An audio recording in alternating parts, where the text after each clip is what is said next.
Well, Ferrari certainly showed their form in qualifying yesterday, but Jenson Button also had his impressive moments, as befits his new status as a Grand Prix winner, and Jenson will start from 6th position on the grid, and his car awaits. And it wasn't just the victory in Hungary, but the manner of it 3 weeks ago that thrilled everybody. It might have been 113 races in coming, but Jenson Button's first Formula One victory was worth the wait. The Hungarian Grand Prix didn't get off to a very auspicious start for Jenson Button. A blown engine on Saturday brought a 10-place grid penalty. Jenson lined up 14th for the start, with his mind on the wet and treacherous conditions. Well, we'd gone to the grid on the standard wet tyres, so Jenson knew that it was possible to get around the lap on those. Speaking to him on the grid, he was telling me that, you know, most of the circuit was fine. There's a few places where there were rivers and you had a big snap, but for where we were starting, we couldn't really afford to do anything else. We had to take a bit of a risk. As it happened, most people were on the same.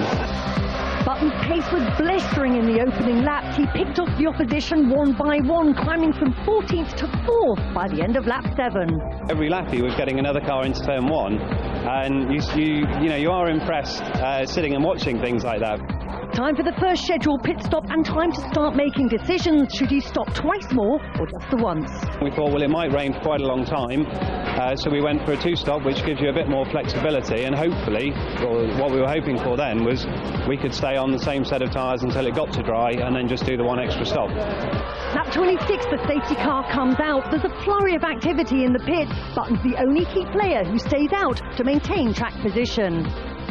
We had enough fuel in the car that we could stay out, and you know, if you could do 10 or 12 laps or something once the safety car comes in, then that's enough to stay out. The halfway point, the track's starting to dry out, and Button begins to reel in Alonso. I'd gone on the radio to say, "You're doing an awesome job, but I'm just going to keep quiet, get on with it," because he didn't need the distraction of me telling him. He clearly knew what he was doing, and I think we were a little bit surprised at just how quick he was.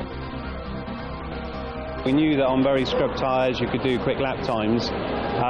We had a scrub set from the first stint that we had ready, but then because it was such a short stint, the fuel was going to be very fast, so we decided not to change the tyres because that would have actually held us up if we'd done it. Lap 52, Alonso retires, Jenson Button takes the lead.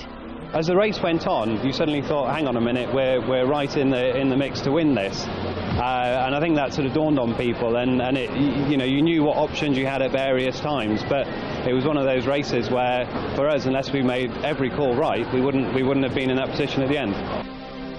Lap 54, Button makes his final stop, putting on a new set of dry tyres. He rejoins with a very comfortable advantage. It's an easy cruise to the checkered flag for Jenson Button's first race victory since 1999 and his first ever win in Formula One.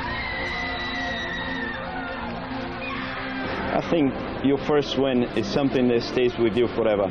You know, I mean, when people ask me about my own career achievements as a driver, you know, clearly there are championships, there's the Indy 500 win, but, you know, also the first wins, you know, the first win I had in England, the first win I had in IndyCar, the first win ever, you know. There are things that stick to your mind, and they're sweet memories, and I think that will last for a long time in Jenson's head.